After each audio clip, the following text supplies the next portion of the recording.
June 11 pa nga nang makita ko ang mga post na nawawala nga ang isang kababayan natin na isang OFW sa Saudi Arabia o hindi na ito makita. Ngunit ang nasabing OFW ay natagpuang wala ng buhay na inabado na lang sa isang disyerto doon.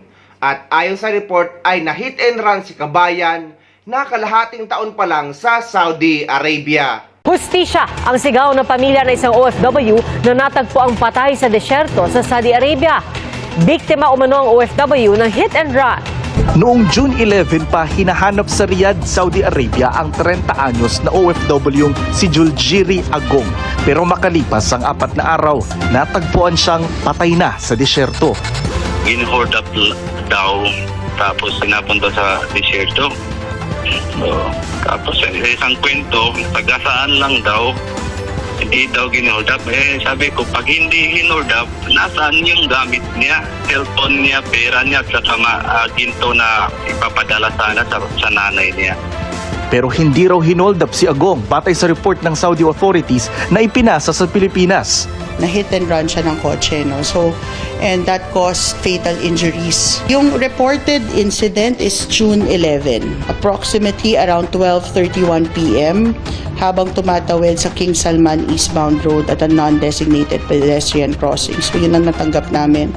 And siguro sa ngayon, hindi ko muna bibigay yung detalye, but the vehicle was identified, the plate number was identified, including the concerned driver of the vehicle. Sisikapin daw ng OWA na makakuha ng kopya ng CCTV ng insidente. Meron din daw silang abogado sa Riyadh na tutulong sa kaso. Hustisya lang po. Ganun lang po yung paniwagan namin. Hindi pwedeng maging kwento lang na walang hustisya. Marami pa po tayong mga kababayan doon.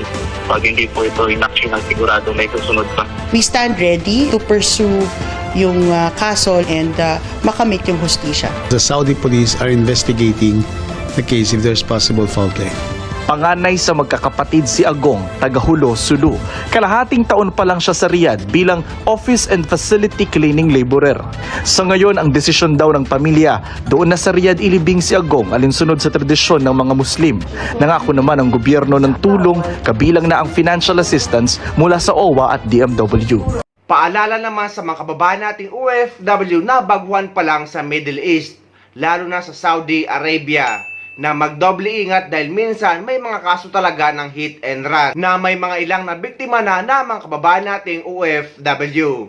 Ngunit ayon sa pulis ay iimbestigahan pa ang pangyayari kung may foul play or may gumawa nito kay kabayan. May mga ilang kaso din ng pang-hold up sa bansang Saudi Arabia, kagaya ng sinapit ng isang kababayan natin, ilang buwan pa lang ang nakakalipas. Hindi matanggap ng pamilya ni Jason Calope ang kanyang sinapit sa Saudi Arabia kung saan siya nagtatrabaho bilang barista.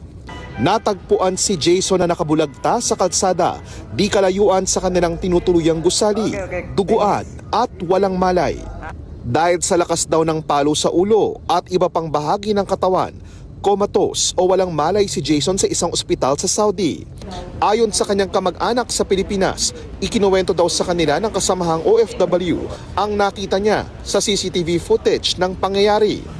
Nakita daw na tumalon yung kapatid ko. Tumalon kasi nanlaban yung kapatid ko kasi gusto ko mawala. Wala po yung wallet, cellphone niya eh. Tsaka yung malala na tama niya po sa ulo. Sa ulo po, dito sa may batok po. Tapos yung dito sa katawan niya, dito. Yun lang po kasi may sinakal daw yun eh dito. Kasi may ano daw sabi. Opo, sinakal daw po. Ang tiyahin ni Jason na tumatayong ikalawa niyang ina, wala raw nabanggit na kaaway o nagbabanta habang nasa Saudi. Masayahin siyang bata. Hindi po siya barumbadong tao. Ano po siya, friendly. Mahirap po tanggapin. Kasama ang GMA Integrated News, sumangguni sa OWA ang mga kaanak ni Jason. Base raw sa inisyal na impormasyong ipinarating sa kanila ng agency sa Saudi, isa umanong aksidente ang nangyari dahil nahulog daw sa isang tumatakbong sasakyan si Jason. Pero kumakalap pa raw ang OWA ng karagdagang impormasyon mula sa Saudi authorities gaya ng police report. Iniimbestigahan pa po, hinihintay natin yung police report No, so kung ano talaga yung nangyari. But right now, siya po ay nasa hospital at nung una siyang sinugod, brain dead siya. So para nakakomatose siya, pinasok siya sa ICU and then he was successfully operated. Habang wala pang linaw ang kaso ni Jason, gagabayan daw ng OWA sa emergency repatriation hanggang sa reintegration, medical assistance at iba pang tulong si Jason at ang kanyang pamilya. Kaya sa mga baguhang OFW sa ibang bansa ay magdoble ingat kayo lalo na't kung hindi niyo pa kabisado ang lugar o bansa kung nasaan kayo.